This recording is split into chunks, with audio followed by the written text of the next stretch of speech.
Wake up, buyer payer people. It's a beautiful day. Go grab yourself another cup of joe and say hello to Jim and Michelle Rhoads on the Buy Here Pay Here Morning Show. Take it away, you two.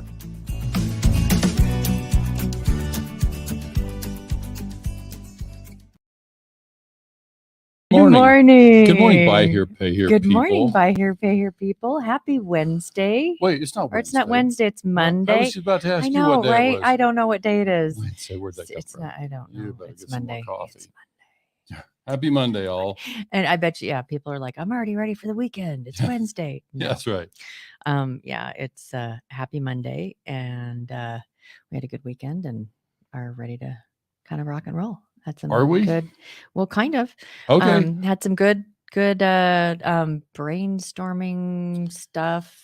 Yeah, I'm reminded this weekend we try to practice what we preach, right? So we one of the things we did this weekend was work on our business a good amount, and a lot of really cool things on the horizon. I got a lot of meetings us. this week. We're just working hard to turn the corner on this whole thing. I mean, we're like a lot of the clients we work with. We're trying to make that pivot into growth and capitalizing the stuff. Right. And it's like most people in their businesses, you get to a point where it's like things are running smoothly and then it's all right, what's next?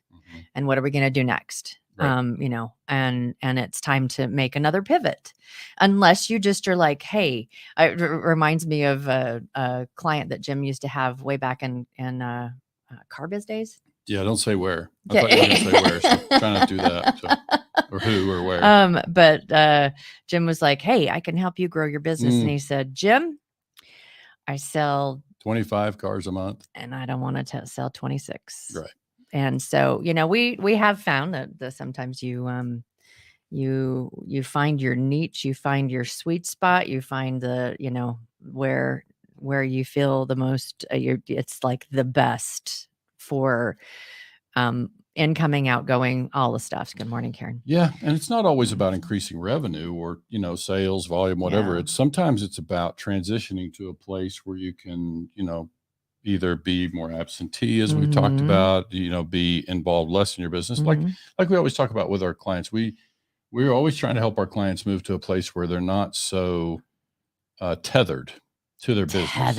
Right. Yeah. So yeah, exactly. Obviously Michelle and I enjoy what we do, but we also look forward to the day that we can growth. Bring in the team to grow. Yeah. Just growth. Growth is working good.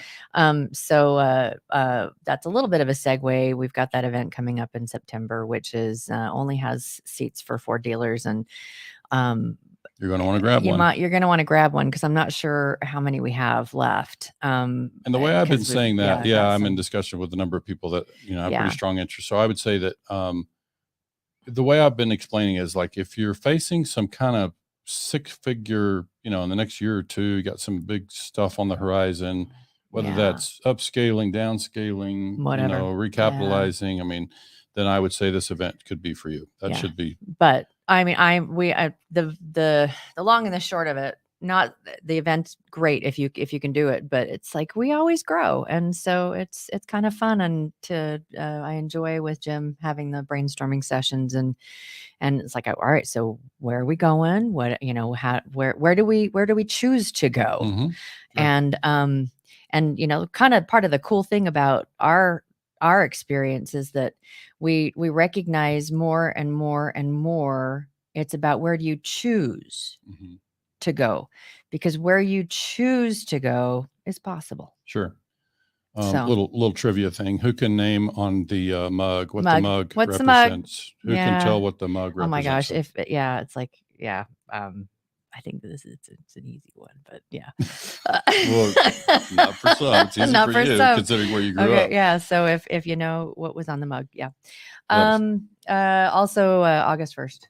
Yep. Get your tickets. So today is a straight line day. We're going to talk about some straight line topics. We've been pretty heavy on the squiggly. Those of you guys don't know, straight and squiggly.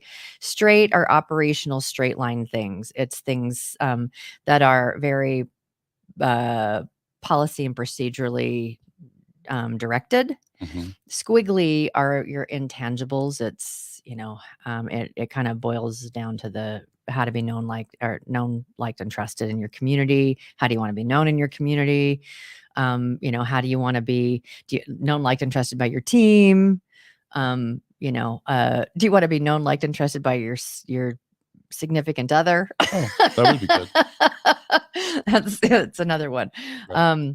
So today is a straight line, and it's on repos. Yeah, really talking about how to handle repos, and it's kind of ties into the conversation we got coming up with our event in August, because we're working through all these numbers and trying to analyze losses. And one of the things you run into is people don't handle their repos the same. And look, we know we're probably not going to fix that today, right? It's like it's an industry-wide thing where there's some inconsistency. Software could help us on this, but they don't do enough to kind of move people through that process. So sometimes people are all over the place. Yeah. And I guess, like you said, there's really not something out there that is, we're going to try to beat the drum. Let's standardize how this is repos are handled, because, it's really hard when you are trying to compare yourself to another dealership's numbers, and if you're in a 20 group or whatever, and how you handle repos is kind of one of those things that it's just all over the place. And so it really affects your numbers differently. Yeah. And the reason that's important is because, we're all trying to manage, and especially we got Bill Elizondo sitting in this morning. I mean, 20 group moderators deal with it. It's like when your data is, submitted, I'm sure they try to get very specific in their composite reporting about how you do that. But, we work with dealers, and, there'll be a big chunk of money come in, and, it looks like you collected some money on a charge off, collected some money, maybe a small claims action, and no, we just sold a repo. I'm like, okay, well, why is that in the hat bucket? It's like, so, it's funny it's hard to measure then. It's hard to compare performance, when you're trying to give somebody, collateral recovery rate, and their numbers don't line up. They don't stack up. There's another piece to that too, that it's like, it's all over the board about when you actually charge off a repo too. But that's really not going to, I don't know. That kind of will tie that in, because it's the timing is really part of what drives this. And we recognize absolutely that, your charge offs directly affect your lending. So, if you got some cleaning up to do on your repos, I don't know if it makes any difference to reach out to your lender and say, hey, I've got some repos that we're going to be cleaning up. It's going to look a little higher this month than normal because of X, but this is our new policy, And so they can see that it's going to level out. And that's one thing that, we see with clients. It becomes daunting.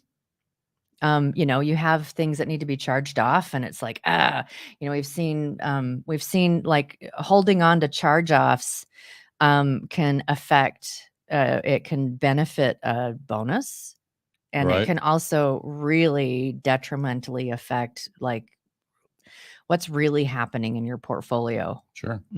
Yeah, that's why we like to look at the metrics. Part of it is our performance of the portfolio, and part of it is just analysis of poor performance. And when you see poor performance, it lets you go in and analyze, what the problem might be. And poor performance, it happens. Sure. And so part of this too, as we kind of dive into this, is that it can be a real hit to your ego to see a number that doesn't make you feel good. Yeah, that's true. It really can. That doesn't mean you should ignore it.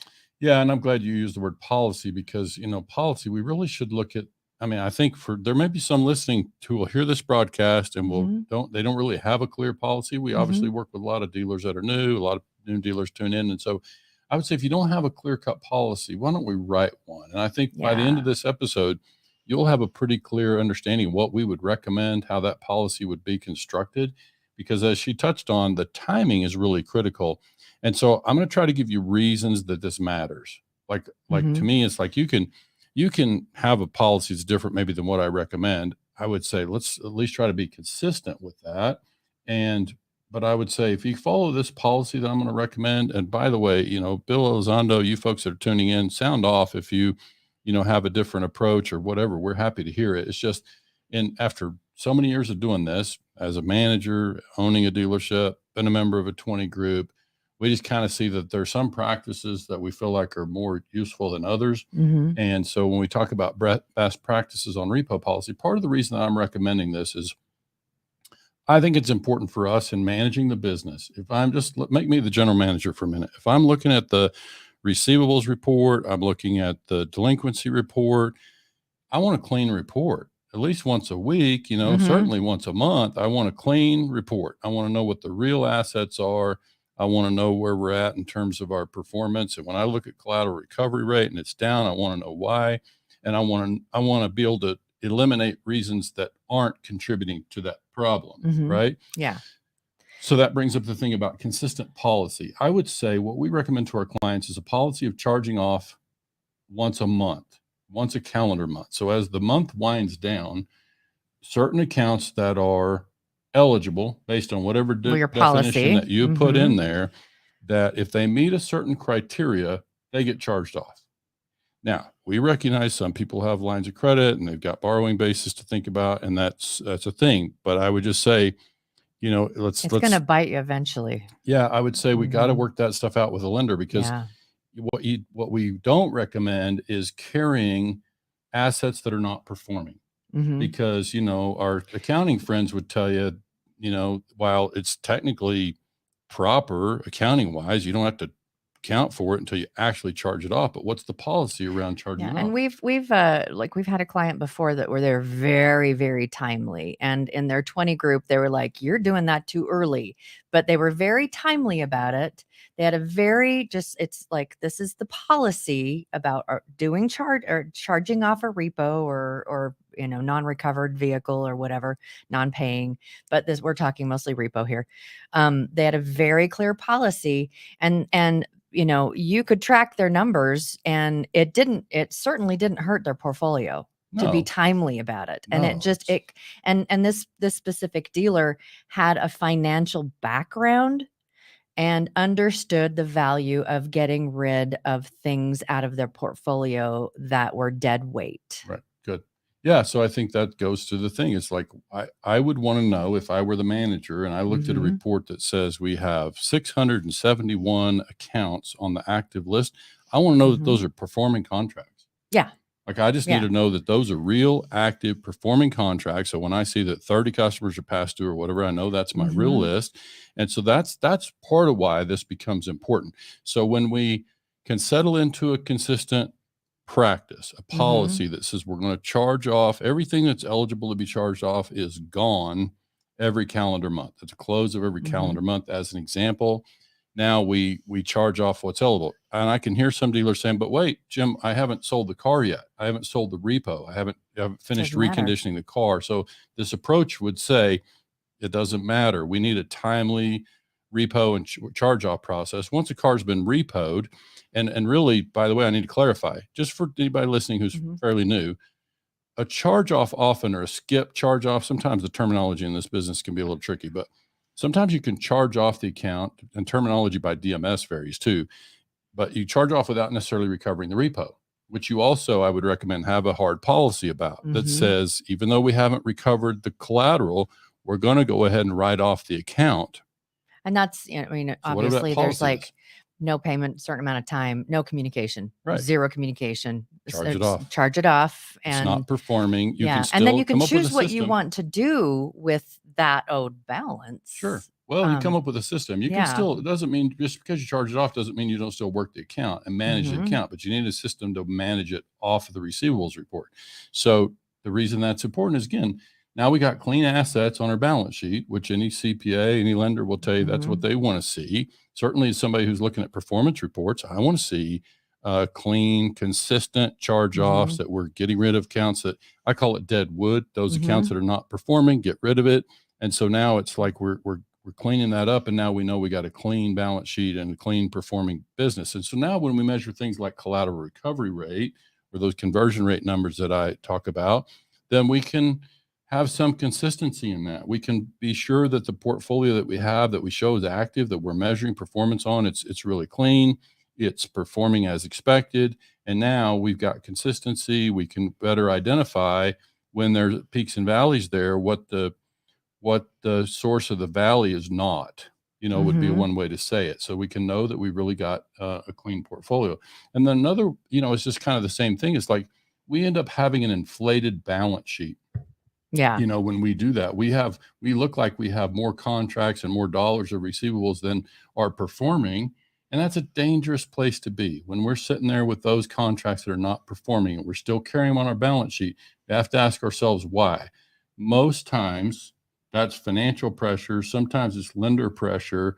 Either way, it's like, just call us. I mean, let us put you in touch with somebody who can help with that, because it's somebody who's done what we've done for as long as we've done. It's like you recognize that as a dangerous place to live. And so it's like, let's figure that out. Let's and get to the bottom. if you've got too many accounts charging off, and that's a totally different conversation. It's like, why are we charging, what can be done in underwriting, what can be done in your collection process, all of those kind of things to be able to improve those numbers. But it's like, let's come up with a policy, a straight line. This is the way that this happens. And then that way too, your team, your collections team, the collection manager, they're the ones that are going to say, okay, these ones are ready to be charged off, depending on how big your portfolio and how, in the weeds you are with what's happening in collections. It's like, these are the ones that have met this criteria and are ready to be charged off. And then they take that to the dealer principal, who we really suggest is the one that actually does those. Because that's not something you just want anyone to have access to be able to do. Absolutely. Because that's another dangerous thing. Yeah. If another just gaping hole. It's like, well, yeah, Janet, go ahead and charge that out. It's like, no. Yeah, we got it. Yeah. I would definitely say dealer principal or, chief designate is the only one charging off accounts and processing those. But that leads us to the actual process. So let me cover one more quick thing. So I told our listeners I'd give 3 reasons, that we want to be timely with these charge-offs, schedule into. So number 1, it affects those things like performance reports, collateral recovery rate. It affects the measurements. And that's a big number for any lender. Yeah, too. That's KPIs. You're watching those KPIs and you're going to want to see that. Another one is it gives you an inflated balance sheet, which is a dangerous place to be. Anytime we're carrying assets that aren't performing and they're sitting on our balance sheet, that's an uncomfortable place to live. And so we would recommend. And the last one would be that in most systems, charging the account off is going to put the repo, when there's a repo, when we've recovered collateral, it's going to put that repo back in inventory. And it's a lot better. It's a lot easier for us to keep track of inventory. Typically, cars on the ground when the car is in inventory instead of in a holding status from a repo to be charged off. So we just like that. We recommend that from a standpoint of managing. And even if it's not ready to be on front line, I mean, how often do you buy cars at a auction and they're not ready to be on the front line, but they're still put in there as inventory? Yeah. So I've got this teed up here. If you want to share the screen over here, I've got the wrong thing. So let me make sure I've got the right thing shared. I got to get this over. Okay. I think that what did I do wrong? I think that he's not sharing anymore. So did it drop? I think it did. Okay, let's do this. Let's do. Maybe I never got there. So just some simple numbers for those of you who might be listening to this on the go, as many do. Then it'll be a simple thing to understand. But so you need to pull up the screen so we can take a look at it. So. There we go. All right. We're going to add that to the screen. All right. So a very simple thing to think about here. So let's say the customer quit paying and their balance sits at $10,570. It's got some late fees and whatever. Typically when we're talking about this, we're talking about just the principal balance. So the customer's principal balance in the example I'm giving here is $10,205. Okay. I've got an actual cash value. So this is important. We're going to assign an actual cash value, sometimes called the fair market value of the vehicle. So this is where we're in legal territory here. We got to make sure that we treat the consumer fairly. Some states and this will that be more you're important than others. very, very consistent about how Yeah. you price these when they go back into your inventory. Right. And so what we really want to make sure that we do is make sure we've got a good practice, because again, let's think about what's happening. We said the customer owed us $10,205. We then recovered the collateral. The customer then gets a credit for that collateral, and now they're going to be left owing us some balance, which is going to potentially hit their credit report. In some states, we got dealers that are suing for the deficient balance. That's going to affect the balance that goes to the courthouse. You know, there are reasons that this number becomes really important. There are reasons that, you know, I forget who the agency is that governs this. I've seen it in terms of uniform code for many years. But bottom line is, we're not trying to give legal advice over here. We're just simply saying the procedure would be to assess the car. And let's say that the car has a wholesale value of, in this example, let's say that the car has a wholesale value of $5,000. And that's a combination. I would recommend giving the highest of three. So you might look at MMR, you might look at Black Book, and arrive at that value. And let's say the highest one is Black Book at 5,000. So why does my number there say 4,300? It's because it's got $700 in damages. So I want to document those damages, and I'm going to bring the car back in at $4,300. And so now the customer's balance that they owe, it's called a deficient balance after the charge off, is that $5,905. But what it really happens here, let's think about the impact to the balance sheet here. We wrote off the $10,205. It's gone from our receivables. Okay. That it's now in an inactive receivables list, which we can still manage in our DMS. It's just not in our active portfolio. Okay. So now we've got this car, and most DMSs, again, this car would now come back into inventory, and I've got this car that's in the recon pipeline. But now what that lets me do is, let's say that you decide, oh, we thought it had $700 worth of damage. Now we discover it's got an engine that's knocking. Now we decide not to keep it. We're going to sell it instead. It goes to the auction and it brings $3,500. Well, you own it now for $4,300 as a repo vehicle, and you're going to now experience $800 worth of wholesale loss when you process that repo, or when you sell that repo inventory. You can choose to eat that. You could charge it back to the customer's account. You know, you'd want to document that. But bottom line is, that's what we're really trying to do here, is get that car back in inventory in a timely manner. And really, it lets us go ahead and charge off the account. Now the car becomes inventory, and now we can manage the inventory as we acquired it through normal fair market value process, and we've assigned a value, and we move on. Because whatever happens, you know, to the car past that is a wholesale matter. Yeah. It's just a wholesale matter. The car belongs to the finance company, or it may go back to the dealership. The dealership may buy it, but now it's purely a wholesale matter. The car's been acquired. It's been added to inventory. And so now we still sit there with this net charge off. But I think the main reason we wanted to bring this idea forward is we just see dealers being awfully inconsistent about that practice. And so it's just, we just think this practice allows us to be timely. You know, it just and allows the portfolio to remain clean and healthy. And so this is why we say, let's not wait on cars to sell. We wouldn't recommend that.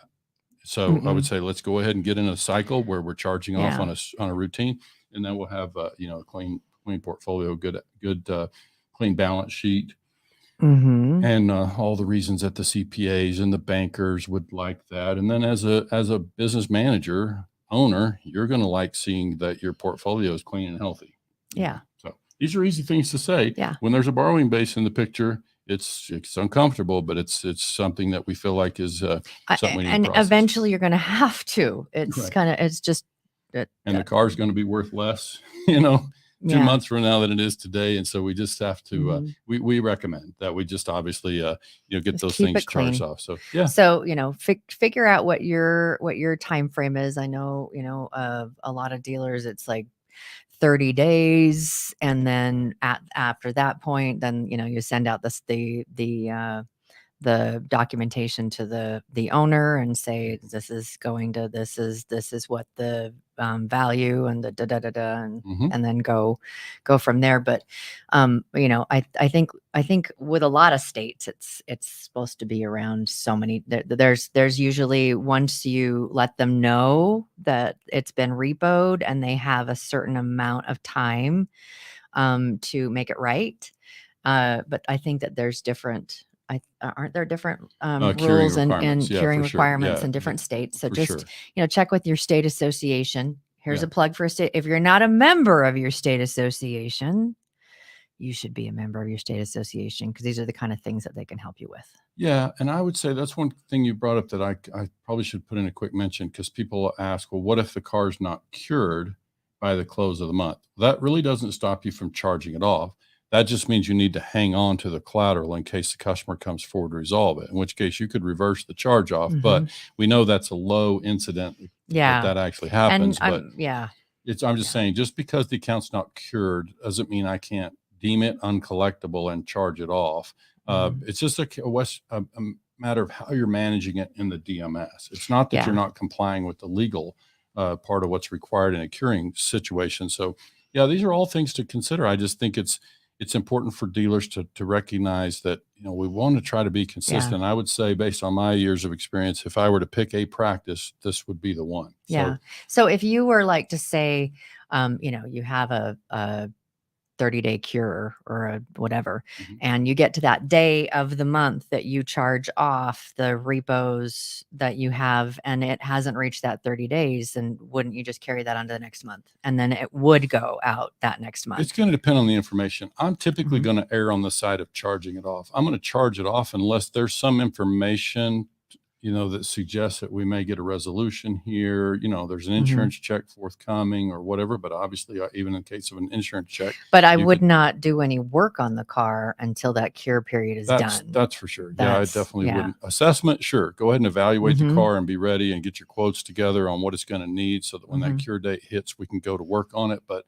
otherwise, I think assess the car, don't start any recon, because the customer can still show up on that last day and pay it off. So one never knows, how that part's going to work. But I would just say, as far as the repo process or the charge off process, I would just say, we're going to typically, toward the end of the month, we're going to meet with a collection supervisor. There are going to be, 6 accounts turned in to request for charge off. I'm going to review those charge offs, and we're going to make a judgment about whether or not, we're going to get our values together. We're going to meet with the collection supervisor. Let's review the account situation. Have we done everything we can do, which is a really important thing for the dealer principal or the general manager to be doing. Have we done everything we can do here, and just verify that we've tried everything, to get that resolved before we move toward charge off.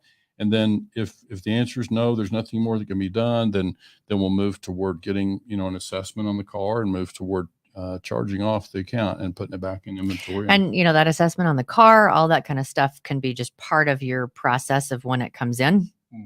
And so you already have all of that information ready to go. And so, when you're talking about if it's done before the cure, it's like when you have that meeting with your collections manager, supervisor, whatever, it's anything that's been repoed, and then you can see what time frame, or any account that's reached 60 days plus with no payment or whatever, and the no policy communication. It's not always a repo involved. We haven't always recovered the collateral. We know most of our dealers do most of the time, but sometimes they don't. Quick follow up. Yeah. Anyone? Go ahead, Michelle. That's Arches. That's the delicate arch in Arches National Park, right? Yeah. Isn't it Arches? It's Arches. Yeah, absolutely. So, so if you've never been there, Southern Utah, plug, you gotta get there. The state of Utah has more national parks than any other state in the union. And they're fantastic. And they are so beautiful. I know Mike Downey just finished a family tour of a bunch of them too. And so he could probably, if you want to hear, like, where should we go? He's someone you could call. You can call us, but there's some gorgeous. So for those who don't know Mike, there's got to be like 12 people in the industry that don't know Mike. He's the principal at Automaster Systems, and so we saw him on social media doing the Southern Utah tour. So with the family, most people say, I would say, if you're only going to do one, most people say Zion, right? Is Zion, and then I would say Arches would be the next, and then Bryce. I can't say about the others. Those are the only ones I've been to. So I got more touring to do myself. Canyonlands. We haven't spent enough. We've been to Canyonlands. Canyonlands is where it's like the little Hollywood of. It's where they filmed. I thought that was Kanab. Isn't that That's Canyonlands? Is it? Is Kanab in Canyonlands? I thought Kanab was just a little town. Okay, but, we'll figure. Well, we'll come back with there's a lot of films that have been done in Southern Utah, especially from the old cowboy kind of era. We'll come back with a yeah. geography update. Well, yes, on we will. Wednesday. Okay. I'll have spreadsheets and pictures. Right. Mm. Yeah, all the details. All right. Exactly. Yeah, well, thanks for All tuning right. in, So folks. again, it's Monday, not Monday. Wednesday. Yeah, It's Monday. Monday, just Yeah. in case you Yeah. were wondering. Yeah. Time warp. A time warp. We will see you on Wednesday for White Hat Wednesday, and hope you guys have a fantastic beginning of your week. Yeah, have a great week. Thanks so much for Enjoy joining, Monday. everybody. Thanks.